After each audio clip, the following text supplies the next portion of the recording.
할렐루야. 예, 새해 맞아서 두 번째 주일입니다. 되게 오래 지난 것 같죠?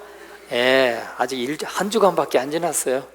예, 우리가 기도하고 매일매일 기도하고 이렇게 출발해서 그런지 하루가 꽉 차는 듯한 느낌 아닙니까? 저는 엄청 바빠요. 예, 엄청 바빠요. 그러다 보니까 하루가 어떻게 빨리 가는 게 아니고 왜 이렇게 할 일이 많은지.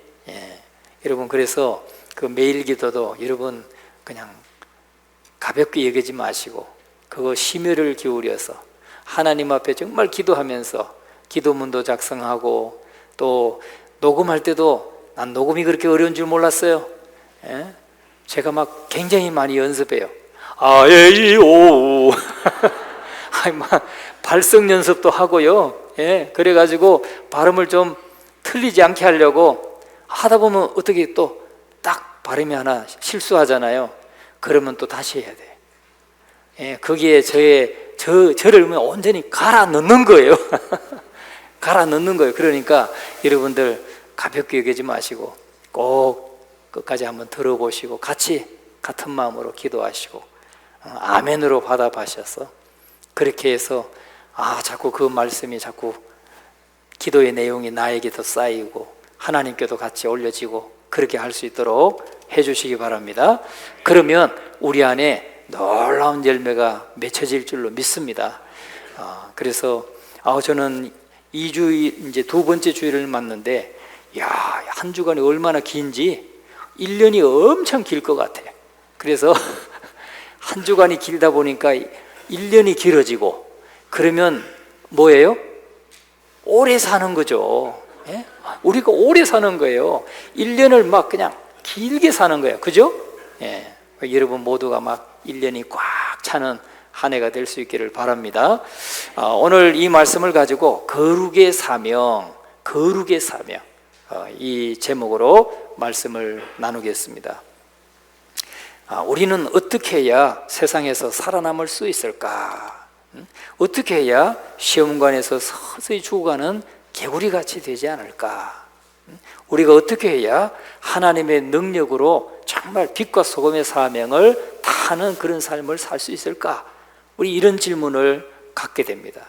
여러분, 오늘 이 본문의 말씀 속에 그 명쾌한 답이 들어있습니다. 그래서 오늘 이 말씀을 우리 마음에 딱 새기고 담으면 우리가 충분히 우리도 세상 가운데서 살아남고 선한 영향력을 나타내고 많은 사람들을 그리스도 앞으로 인도할 수 있는 그런 삶을 우리가 살아갈 수 있을 줄로 믿습니다. 여러분, 시험관 속의 개구리 이야기, 아니면 냄비 속의 개구리 이야기, 우리가 다 잘 알고 있습니다. 막 뜨거운 물, 냄비에 펄펄 끓는, 아니면 시험관에 펄펄 뜨거운 그런 물 속에 개구리를 넣으면 뜨거! 하고 그냥 튀어나가죠. 이 참지 못해서 튀어나갑니다. 그런데 찬물에다가 개구리를 넣어놓으면 다 이렇게 콧구멍하고 눈만 내놓고 동동동동 떠 있잖아요. 그런데 서서히 불을 지피면 어떻게 된다고요? 아주 따뜻하니 막 졸리기도 하고 너무 좋다, 시원하다 그러다가 나중에 그냥 자기도 모르게 익어버리는 거예요. 그래서 죽게 된다는 거죠.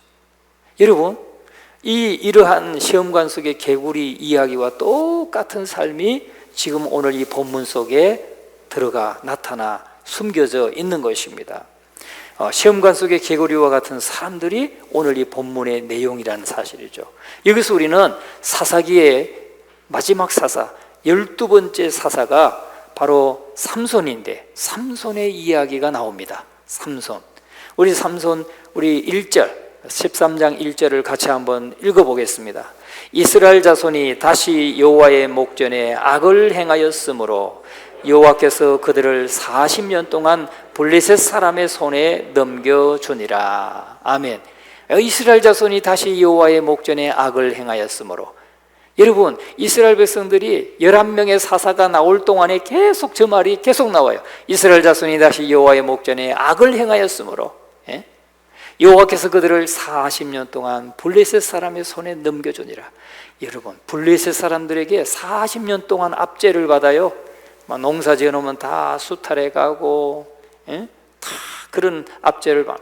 우리가 한번 지도를 한번 보여줄 수 있을까요? 예, 우리 한번 이렇게 보세요. 이게 현재의 가나안 땅의 모습입니다. 여기 현재의 모습인데, 여기 위에 갈릴리 호수가 있고요, 요단강이 내려오죠. 사해 바다가 있습니다. 사해 호수, 사해 바다라고 합니다. 염해라고도 하고. 그런데 이 요단강 서안지구, 요르단강 하면 요단강을 말해요. 요단강 서안지구, 웨스트 뱅크라고 하는 데가 여기 이렇게 되어 있습니다. 노란 부분으로. 여기 예루살렘의 서쪽 벽만 이스라엘이 지배하고 있어요. 이 동쪽에는 팔레스타인이 지배하고 있어요. 다스리고 있어요. 자치기구예요. 그리고 여기 가자지구, 여기도 팔레스타인이 자치기구예요. 팔레스타인 자치기구인데, 가자지구가 바로 블레셋 땅이에요. 이 블레셋이 이 지중해 연안, 여기까지 지중해 연안을 주로 차지했던 블레셋입니다. 그러니까 삼손이 나와 이 사사로 활약할 때는 요 위에까지 다 점령하고 있었죠. 그리고 이 블레셋은 구약 성경의 특정한 민족이에요. 블레셋. 그런데 이 블레셋이 영어로 뭐냐면 필리스틴이에요. 필리스틴. 그 필리스틴에서 2세기경에 로마인들이 그 필리스틴을 가리켜서 팔레스타인이라고 이렇게 이름을 붙여요. 그러니까 팔레스타인은 어디서부터 유래한 이름이냐면 필리스틴에서 나왔어요. 그리고 그때부터 지금까지 그 팔레스타인이라는 이름이 유지되고 있는 거예요. 그러니까 이 팔레스타인 자치기구, 여기가 구약 성경에 나오는 블레셋, 그 블레셋이 순수하게 그대로 그 후손들이 팔레스타인을 이룬 것이라고 말할 수는 없죠. 그러니까 그 블레셋의 후손들도 같이 섞여 있는 거예요. 섞여서 오늘날에는 팔레스타인 자치기구를 만들고 있고, 그리고 지금도 독립선언을 해서 팔레스타인 완전히 자치하고 있죠. 그러니까 여기에 보면은, 여기에 예루살렘 동쪽 서쪽 벽만 이렇게 이제 유대인들이 살고, 여기는 또 예루살렘은 4등분해서 아람 민족이 사는데 뭐 유대인이 사는데 막 4구역으로 나눠져 있어요. 지난번에 저는 갔다가 그것도 모르고 동쪽 문으로 가가지고 그런 일을 한번 전부 다 시꺼멓게 덮어 쓴 사람들만 있더라고요. 잘못하면 여러분 못 볼 뻔했어요. 그런데 하여튼 여기는 팔레스타인 기구다. 팔레스타인. 그게 아마 블레셋과 굉장히 밀접하게 연관되고 정치, 군사적으로 또 정치적으로 지금은 팔레스타인 자치기구로 나눠져 있는데, 블레셋 하면은 저 해안 지역에 현재 가자지구를 중심으로 해서 이쪽 해안 지역에 분포해 있었던 민족이 바로 블레셋이었다 하는 거죠. 자, 그래서 너무나 친숙한 구절이 뭐냐면 여호와께 악을 행하여 라는 이 구절이에요. 그래서 하나님께서 그들을 적의 손에 넘겨서 정말 고생하게 했다 하는 말씀이 이 사사기서에 나옵니다. 그런데 이 사이클이 나오는데, 사이클이 뭐냐면 하나님 앞에 범죄하면, 그러니까 악을 행하는 게 뭐예요? 우상을 숭배하고 하나님을 떠나는 거예요. 예? 우상을 숭배하고 하나님을 떠나는 거, 그것을 성경에서는 악을 행했다 그렇게 말하고 있어요. 그렇게 악을 행하면 하나님이 고난을 주셔요.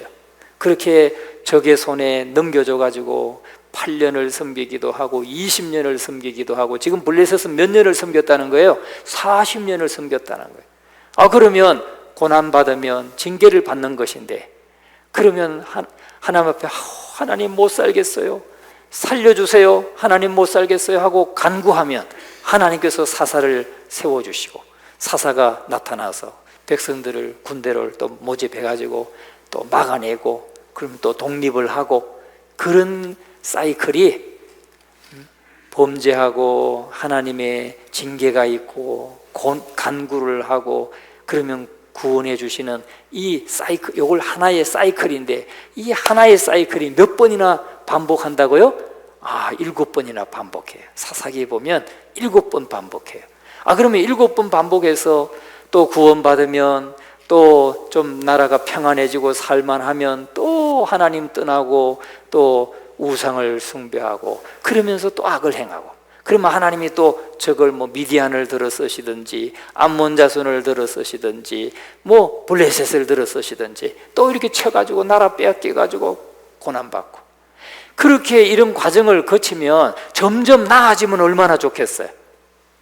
신앙도 점점 나아지고 참 깨닫고, 하나님 앞에 나 다시는 이렇게 살면 안 돼, 나 똑바로 살아야지, 그리고 나아지면 얼마나 좋겠어요.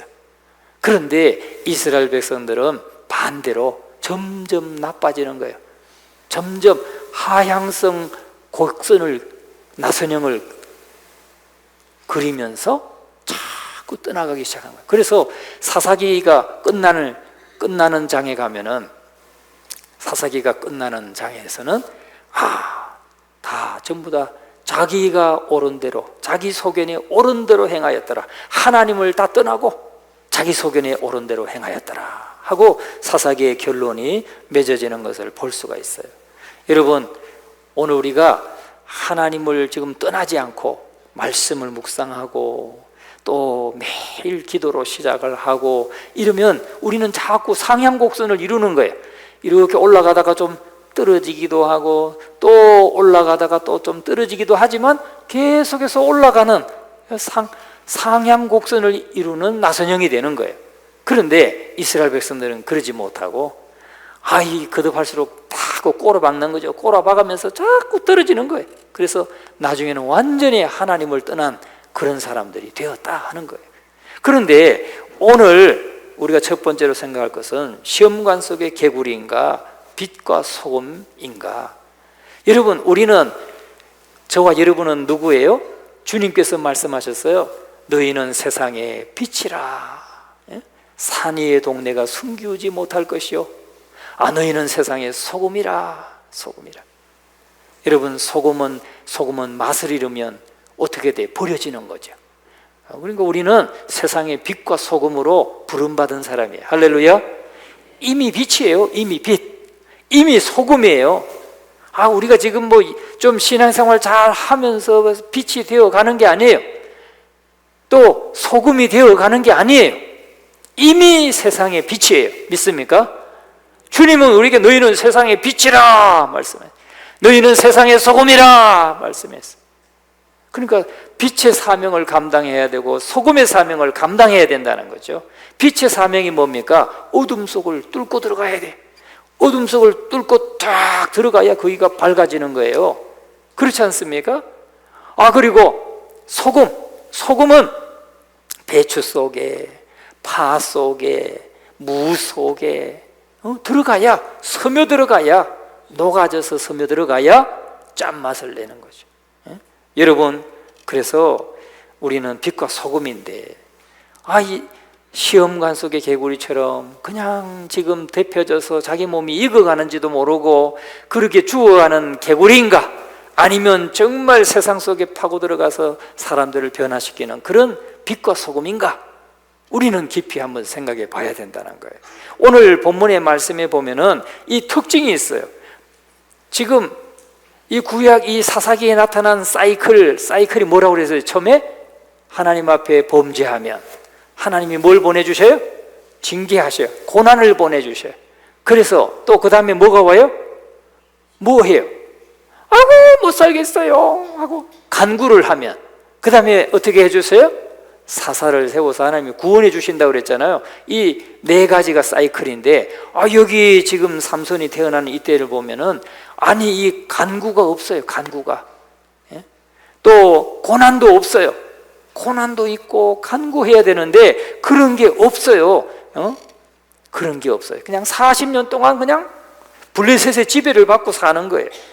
여러분, 다시 말하면 고통도 느끼지 못해. 나라 빼앗겨가지고 블레셋의 지배를 받으면서도 고통을 느끼지 못하고 그냥 나라 되찾을 생각도 하지 않고 그냥 그렇게 살아가고 있다는 거죠. 도대체 무슨 일이 일어났느냐 하는 거예요.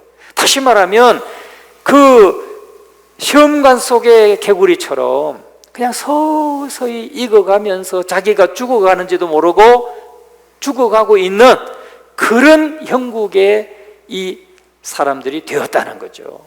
예? 여러분, 왜 그렇게 됐어요? 그 해답이 어디에 있냐면 이 블레셋의 이 대이스라엘 정책에 숨어 있는 거예요. 대이스라엘 정책. 뭡니까? 블레셋은 철기 문화가 매우 발달해서 군사력이 강한 나라였어요. 그래가지고 그들에게 지금 먹혔잖아요.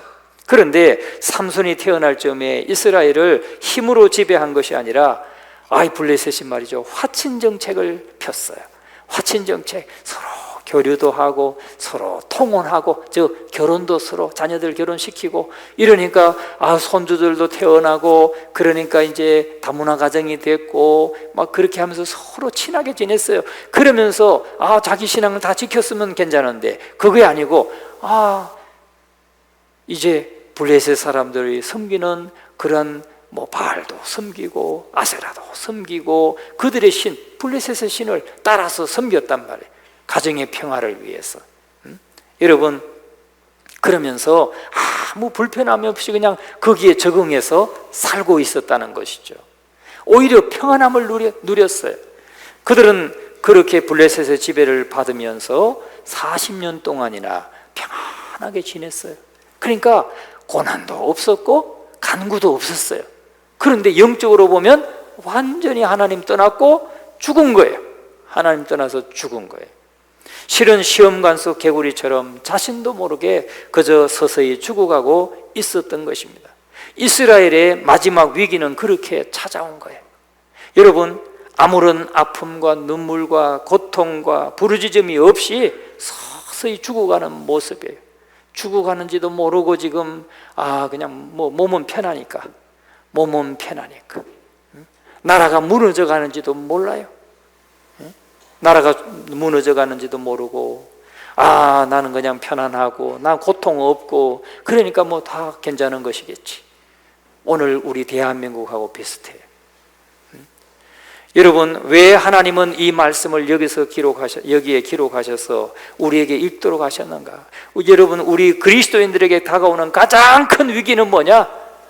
폭풍이 아니에요. 고난이 아니에요. 눈물이 아니에요. 편안함이에요. 편안함. 생활지원금도 막 주고 달라진 거 하나도 없네. 대통령 바뀌었다고 달라진 거 하나도 없네. 우리는 살기 큰 지장 없는데? 그런데 나라는 막 무너져 가고 있어요. 법이 막 다 바뀌고 있고, 삼권 분립도 막 무너지고 있고, 법관들도 막 다 그냥 정의를 다 무너뜨리고 그런 나라가 되어가고 있는데 우리 국민들은 사는데 큰 지장 없으니까 그때나 지금이나 다를 거 뭐가 있나 이렇게 생각하고 살아가는 것과 똑같은 거예요. 여러분, 그러나 우리 그리스도인들에게 다가오는 가장 큰 위기는 뭐냐? 이 평안으로부터 오는 거예요. 평안으로. 여러분, 그러면 우리의 블레셋은 누구입니까? 우리의 시험관은 어디입니까? 우리의 시험관은 다름 아닌 우리가 사는 이 세상이라고 성경은 말하고 있어요. 세상. 이 세상이나 세상에 있는 것들을 사랑하지 말라. 누구든지 세상을 사랑하면 아버지의 사랑이 그 속에 있지 아니하니. 그렇게 요한일서 2장 15절에 말씀하고 있어요. 여러분, 야고보는 한 걸음 더 나아가서 강조하는 의조로 이렇게 경고합니다. 야고보서 4장 4절에 말씀하기를 가늠한 여인들아 세상과 벗된 것이 하나님과 원수됨을 알지 못하느냐. 그런즉 누구든지 세상과 벗이 되고자 하는 자는 스스로 하나님과 원수되는 것이니라. 세상을 사랑하지 말아라. 세상과 벗하지 말아라. 세상과 벗하면 하나님과 원수되는 것이다. 이렇게 나오니까 여러분, 우리가 세상 속에 살아야 되는데 우린 잘못 살고 있는 것인가? 이렇게 생각하기 쉬워요. 그러나 여러분, 우리가 세상을 사랑하고 그들 속에 함께 살지만 그들을 따라가지 말라는 거예요. 예? 따라가지 말라는 말이지, 세상 속에 가서 직장도 잡지 말아야 되고 산속으로 들어가라 뭐 그런 말이 아닌 거예요. 세상 속에 살지만 그들 가운데서 빛의 역할을 감당하고 소금의 사명을 감당하고 그렇게 하라는 것이죠. 여러분, 예수님은 우리에게 이렇게 말씀하셨어요. 너희는 세상의 빛이라, 너희는 세상의 소금이라 말씀하시죠. 그리고 나는 너희를 세상으로 보낸다. 세상에 보내, 너희는 온 천하에 다니며 만민에게 복음을 전파하라, 그렇게 말씀하셔요. 여러분, 바울도 그렇게 말해요. 우리와 세상의 관계를 말하면서 나는 내 편지에 음행하는 자들과 상종하지 말라고 여러분에게 썼습니다. 그 말은 이 세상에 유행하는 자들과 또 탐욕을 부리는 자들, 약탈하는 자들, 우상을 숭배하는 자들과는 아주 상종하지 말라는 뜻이 아닙니다. 고린도전서 5장 9절 10절에 그렇게 말하면서 마지막에 뭐라고 하냐? 그들과 아주 상종하지 말라는 말이 아니다. 그렇게 하려면 세상 밖으로 나가야 할 것이다. 여러분, 세상 밖으로 나가는 게 뭐예요? 우주로 가야 되는 거예요. 우주로. 사람들과 만나지도 않고 그들 속에서 함께 일하지도 않고, 그러려면 죽어서 떠나든지 저 우주 속으로 떠나서 혼자 살아야 된다는 거예요. 그런 삶을 지금 살으라고 말하는 건가요? 그렇지 않아요. 그게 아니에요. 우리가 세상 속에 가서 직장도 함께 한 직장에 속해서 함께 일도 하고 교제도 하고 밥도 먹고 하지만 상종하지 말아라, 이 말은 그들을 따라가지 마라. 그들의 가치관, 그들의 세계관 그대로 따라가지 말아라, 그 말이에요. 알겠습니까? 예. 그래서 여러분, 우리는 세상을 피할 수 없는 거예요. 예수님께서 하신 말씀대로 정말 세상 속으로 바짝 다가가서 그들에게 우리 그리스도인들이 어떻게 하나님의 은혜를 누리고 하나님 주시는 복을 누리는가를 자꾸 보여주고 향기를 드러내고 빛을 발함으로써 사람들을 주님께로 올 수 있도록 해야 된다라고 성경은 말하고 있는 것입니다. 초대교회 이후로 세상을 등지고 은둔하는 그리스도인들이 좀 있었어요. 그들이 뭐예요? 중세시대에 보면 수도원이, 그러니까 오늘날 절처럼 저 산속에 수도원을 만들어 놓고 자기들끼리 앉아가지고 거기서 말씀 읽고 묵상하고 기도하고 뭐 그런 삶을 사는 데가 있어요.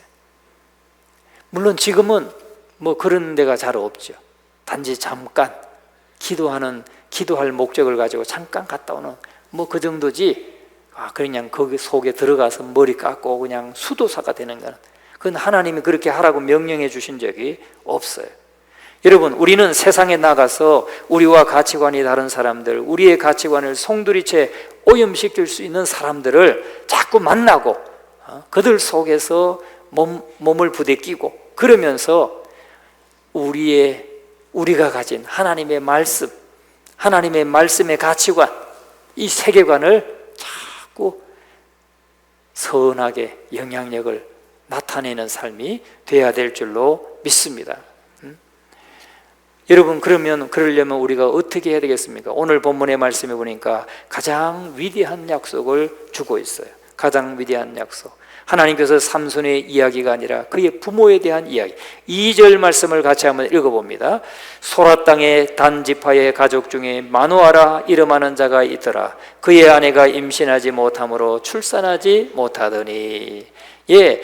가장 위대한 약속을 주는데 이 삼손의 부모 이야기예요. 아버지가 마누아인데 이들은 단지파 사람들이에요. 단지파는 아까 그 예루살렘 그 주변 조금 그 에브라임 산지 쪽에 있는 그 언저리에 처음에 기업을 할당받았어요. 하나님이 지정해 준 땅이죠. 그런데 이들이 보니까 거기는 너무 강성해. 그 가나안 족속들이 강성하고 자기들이 점령하기 좀 힘들겠다 싶었던 것 같아요. 그러니까 이들이 저 북쪽에 남의 지파가 받은 북쪽에로 올라가 가지고 그곳에 정착을 했어요. 그런데 이 마노아 가정은 올라가지 않았어요. 하나님이 주신 이 땅을 내가 버리고 어디를 가느냐, 올라가지 않았어요. 그리고 거기서 하나님을 섬기고 예배하고 그러는데 어느 날 여호와의 사자가 그에게 찾아왔다. 그 아내에게 찾아왔어요.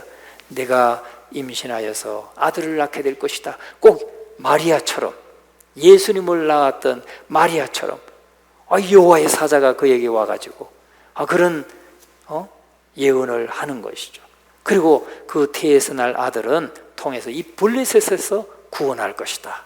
그러니까 그 아이는 태어나면서부터 나시린이다, 그렇게 말해줘요. 나시린이라고 하는 말은 나자르라는 말은 구별된 사람, 이런 뜻이에요. 구별된 사람. 이 아이는 태어나면서부터 구별된 사람이라는 거예요. 여러분도 혹시 그렇게 여호와의 사자의 고지를 받고 아이를 낳으신 분 계신가요? 있을 수도 있죠. 그런데 여러분, 그렇게 해서 이 삼손은 태어나게 된 것이죠. 여러분, 그런데 그런 기적을 말하는 거예요. 지금 아이를 낳지 못해서, 지금까지 아이가 없어서 임신하지 못했는데 여호와의 사자가 와서 너가 임신하게 될 것이다, 그리고 아들을 낳게 될 것이다. 그는 태에서부터 나시린으로 구별된 자녀니까 그 아이는 성별하게 키워라, 그렇게 고지를 해주니 기적이잖아, 기적. 아이를 낳는 게 기적이죠. 그런데 기적만 준 것이 아니라 그에게 뭘 말씀하시냐면 그 나시린이라고 하는 사명까지 주는 것입니다. 여러분, 그런데 여기서 성령은 여기서 우리는 어떻게 기적이 일어나는가 하는 거죠. 오늘 저와 여러분에게도 하나님이 기적을 약속하셨어요. 기적을. 여러분에게 어떤 기적이 있을까요? 어떤 기적을 여러분에게 주셨을까요? 하나님의 자녀 되는 기적. 그게 맞아요. 하나님 자녀 된 기적인데 어떤 과정을 통해서 하나님의 자녀 된 기적을 주셨을까요? 여러분, 하나님은요, 로마서 8장 11절의 말씀에 보면 삼손의 부모에게는 그렇게 아이를 낳는 기적을 베푸셨지만 오늘 저와 여러분에게도 기적을 베푸셨는데 어떤 기적을 베푸셨느냐? 성령을 저와 여러분 안에 넣어주신 거예요. 넣어주신 거. 로마서 8장 11절 같이 한번 읽어보겠습니다. 예수를 죽은 자 가운데서 살리신 이의 영이 너희 안에 거하시면 그리스도 예수를 죽은 자 가운데서 살리신 이가 너희 안에 거하시는 그의 영으로 말미암아 너희 죽을 몸도 살리시리라. 아멘. 아멘. 여기 기적을 지금 약속하고 있어요. 예수를 죽은 자 가운데서 살리신 이의 영, 누구예요? 하나님이잖아요. 하나님이 예수님을 죽은 자 가운데서 살리셨는데 그 하나님의 영이 너희 안에 거하시면, 그러니까 하나님의 영을 우리가 뭐라고 불러요?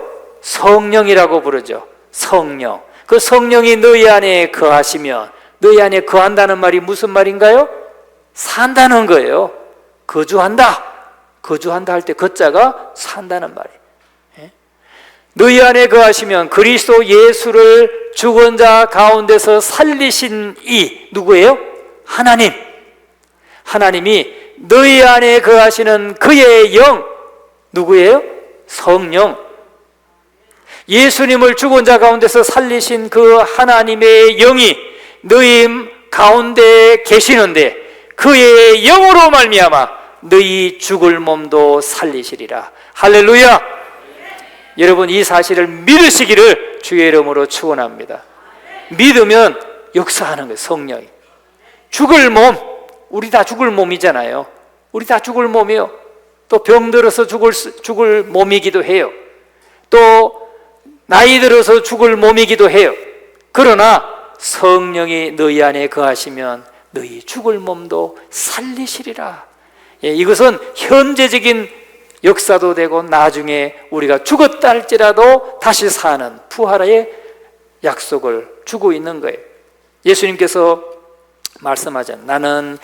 나는 부활이요 생명이니 나를 믿는 자는 죽어도 살겠고 무릇 살아서 나를 믿는 자는 영원히 죽지 아니하리라. 할렐루야. 그 말씀을 하고 있는 거예요. 그러니까 우리 안에 이미 기적이 베풀어진 거예요. 우리는 지금 때로 내가 질병으로 죽어가고 있다 할지라도 이 사실을 믿으면 성령이 나를 고칠 수도 있어요. 기적을 베풀 수도 있어요. 믿으시기 바랍니다. 그래서 이런 기적을 우리에게 이미 주셨다. 이 사실을 여러분이 잊지 마시기를 주의 이름으로 축원합니다. 우리는 연약한 육신을 가지고 살고 있어요. 그래서 날마다 이 육신에게 져요. 육신과의 싸움에서 져요. 그리스도 예수를 죽은 자 가운데서 살리신 이의 영이 우리 안에 거하면 우리 죽을 몸도 살리신다라고 말씀해요. 다시 말하면 죄를 이기는 기적, 이 땅에서 거룩하게 살 수 있는 기적, 시험관 세상 속에서 세상을 따라가는 자가 아니라 오히려 세상을 변화시킬 수 있는 그런 능력을 우리에게 베풀어 주신 줄로 믿습니다. 우리 안에 거하시는 성령님이 그런 능력에 전능하신 하나님의 영이심을 여러분 믿으시고 날마다 기도하면서 믿음으로 승리해 가시는 우리 모두가 되기를 간절히 축원합니다. 이게 얼마나 위대한 약속입니까? 이 자식을 주겠다고 하는 약속보다 못한 게 아니죠.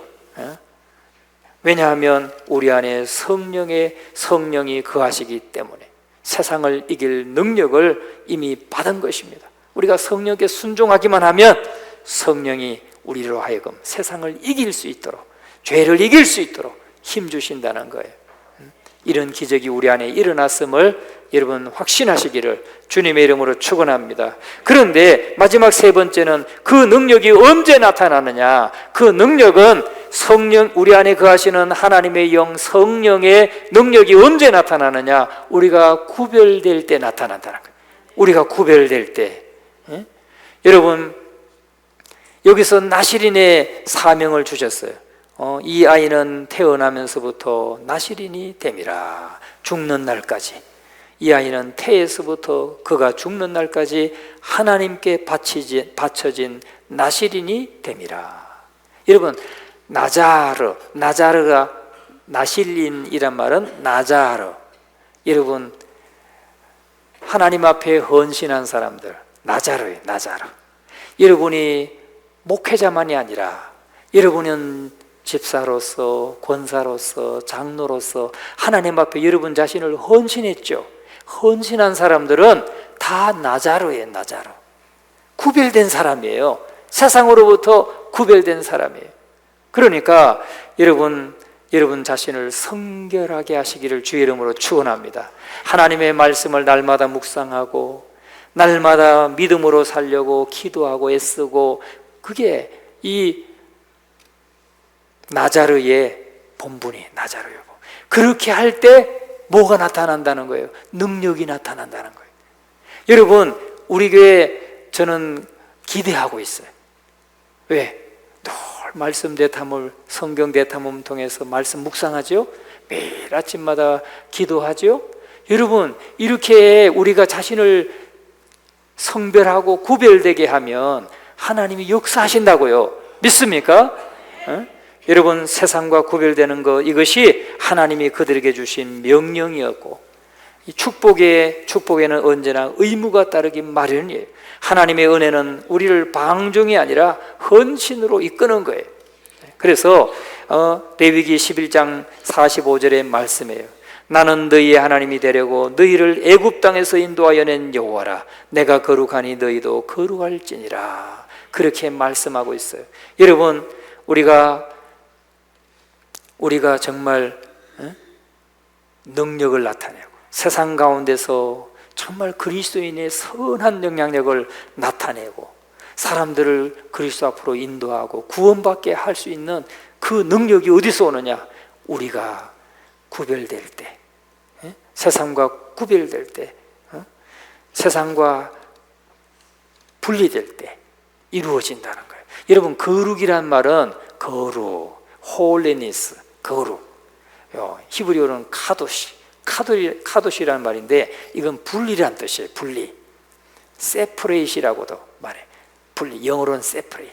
분리라는 말은 이 한 무리 가운데서 거기서 딱 뽑아낸 것을 세퍼레이시라고 그래요. 여러분, 뭘 나눈다 그러면 디바이드라는 말 쓰죠. 그거는 여기에서 이렇게 빵 하나에서 이렇게 뚝 나누는 걸 이렇게 나누는 건 디바이드라고 하는데, 세퍼레이시라고 하는 이 분리는요, 여기 한 무리 가운데서 딱 들어서 이쪽으로 옮겨내는 걸 말해. 여러분, 우리 그리스도인들은 세퍼레이트이셔. 이게 거룩이란 뜻이에요. 세상 가운데서 우리를 하나님의 자녀로 탁 불러내서 우리를 거룩하게 했어요. 구별했어요. 그게 구별됨의 뜻이에요. 즉 분리됐다는 거예요. 여러분, 세상과 동화되어서 그들 속에 그냥 있다가 그냥 주저앉고 그냥 그들과 함께 같이 따라가는 것이 아니고, 그들 속에 있지만 우리는 하나님의 영을 모시고 하나님의 말씀을 따르고 하나님의 가르침을 쫓는 그런 하나님의 백성으로 우리를 삼으셨다는 거예요. 할렐루야. 그래서 오히려 우리를 만나는 사람들이 이 사람 뭔가 좀 특별해, 이 사람 뭔가 좀 달라, 이 사람 통해서 난 뭐 좀 배우고 싶어, 이 사람 내가 닮고 싶어, 그런 마음을 갖게 한다는 거예요. 믿습니까? 여러분 얼굴 한번, 옆에 분 얼굴 한번 보세요. 얼마나 지금 빛이 나시는 거예요. 아우, 나 이분 닮고 싶어. 할렐루야. 한번 따라해 보겠습니다. 아우, 나 이분 닮고 싶어. 여러분, 사람들이 여러분을 보고 그렇게 말할 거예요. 할렐루야. 우거지상을 하고 있으면 그렇게 말할까요? 우거지상. 항상 이렇게 우거지상. 그러면 사람들이 그렇게 말할까요? 아니에요. 여러분이 항상 싱글벙글.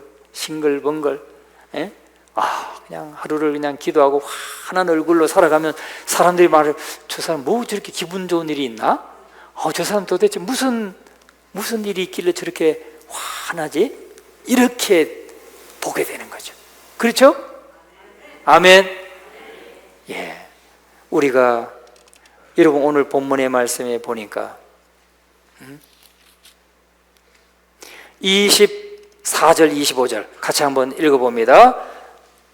그 여인이 아들을 낳음에 그의 이름을 삼손이라 하니라. 그 아이가 자라매 여호와께서 그에게 복을 주시더니 소라와 에스다올 사이 마하네단에서 여호와의 영이 그를 움직이기 시작하셨더라. 아멘. 삼손이 태어났는데 이제 자라가면서 누가 임해요? 여호와의 영이 그를 움직이기 시작하였더라. 삼손의 삶에 이런 놀라운 일이 일어나는 거예요.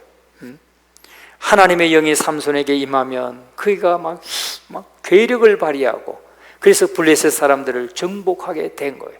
그래서 블레셋 사람의 손에서 이스라엘 백성들을 구원하게 되었던 것입니다. 블레셋 사람들도 감당하지 못했어요. 여러분, 언제 우리의 삶에 성령이 임합니까? 우리가 거룩할 때, 우리가 세상과 구별될 때, 그때 성령이 임하시고, 성령이 임하면 블레셋, 그 철기 문화를 가지고 있는, 철기 무기를 가지고 있는 블레셋도 삼손을 감당할 수 없었어요. 나귀 특뼈 하나 가지고 1000명을 그냥 다 이길 수 있는 그런 능력을 하나님이 부어주셨다고. 할렐루야. 오늘 저와 여러분, 우리가 세상과 구별되고 세상 사람들과 다르게 살 때 하나님의 성령이 임하시고 우리를 통해서 역사하실 줄로 믿습니다. 우리의 삶에 기적이 일어나지 않는 이유를 프란시스 셰프라고 하는 복음주의의 거성이라고 불리는 분이 계세요. 그분은 뭐라고 그랬느냐? 기적을 추구하는 만큼 거룩함을 추구하지 않기 때문에 우리가 기적을 체험하지 못한다고 그랬어요. 여러분, 우리가 기적을 간구하고 능력을 사모합니다. 하나님, 사업이 번창하기를 원합니다. 하나님, 병이 낫기를 원합니다. 자녀가 성공하기를 원합니다.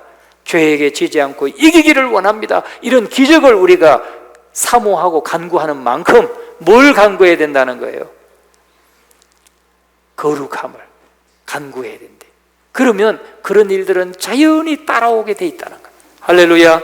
이 사실을 여러분이 믿으시기를 주님의 이름으로 축원합니다. 그래서 우리는 세상을 쫓아가지 말고 세상과 함께 살고 있지만 세상을 따라가지 말아야 돼요. 로마서 12장 2절에 말씀합니다. 너희는 이 세대를 본받지 말고 오직 마음을 새롭게 함으로 변화를 받아 하나님의 선하시고 기뻐하시고 온전하신 뜻이 무엇인지 분별하도록 하라. 여러분, 우리가 세상을 따라가면 안 돼. 세상 속에 살지만 세상을 따라가면 안 돼. 우리가 디모데후서 3장 1절에서 5절에 보면 세상은 그럼 어떤 곳이냐? 세상에 대해서 말하는데 같이 한번 읽어보겠습니다. 너는 이것을 알라. 말세에 고통하는 때가 이르러 사람들이 자기를 사랑하며 돈을 사랑하며 자랑하며 교만하며 비방하며 부모를 거역하며 감사하지 아니하며 거룩하지 아니하며 무정하며 원통함을 풀지 아니하며 모함하며 절제하지 못하며 사나우며 선한 것을 좋아하지 아니하며 배신하며 조급하며 자만하며 쾌락을 사랑하기를 하나님 사랑하는 것보다 더하며 경건의 모양은 있으나 경건의 능력은 부인하니 이 같은 자들에게서 내가 돌아서라. 아멘. 여러분, 우리가 하나님의 능력이 우리에게 임하려고 하면 우리가 세상과 구별돼야 되는데 그 세상은 어떤 곳이냐? 바로 이런 가치관을 가지고 살아가는 사람들이 세상이에요. 자기를 사랑하고 돈을 사랑하고 자랑하고 교만하고 비방하고 부모를 거역하고 감사하지 아니하고 거룩하지 아니하고 무정하고 원통함을 풀지 아니하고 모함하고 절제하지 아니하고 사납고 선한 것을 좋아하지 않고 배신하고 조급하고 자만하고 쾌락사나가기를 좋아하고 이런 게 세상이에요. 여러분, 우리가 세상 가운데 이렇게 같이 살고 있지만 이런 것을 따라가지 말라는 거예요. 그래서 마지막에 뭐라고 합니까? 이 같은 자들에게서 내가 돌아서라. 그게 분리되는 거예요. 할렐루야. 그럴 때 우리가 능력이 나타나는 거예요. 그리스도인의 능력이 나타나는 거예요. 오늘 저와 여러분 말씀을 맺겠습니다. 우리가 하나님의 능력으로 세상을 승리하기 원하십니까? 정말 하나님의 기적을 맛보기 원하십니까? 그러면 이런 사람들로부터 돌아서야 돼. 이런 사람들을 따라가지 말고 돌아서야 된다. 세상과 구별되어 살아야 된다 하는 거죠. 이 말씀이 성령으로 임하여 우리를 거룩하게 만들 수 있기를 주님의 이름으로 축원합니다. 그래서 우리가 성별되고 구별되고 세상과 구별되어서 오직 하나님의 말씀을 따라가면 자동적으로 세상과 구별되는 거예요. 자동적으로. 할렐루야. 그러면 저와 여러분을 통해서 하나님께서 놀랍게 열매 맺으실 줄로 믿습니다. 올해는 막 기대가 됩니다. 그런 열매를 사모하시고 열심으로 말씀 대탐험하고 매일 기도하고 그렇게 승리해 가시는 저와 여러분 되시기를 주님의 이름으로 축원합니다.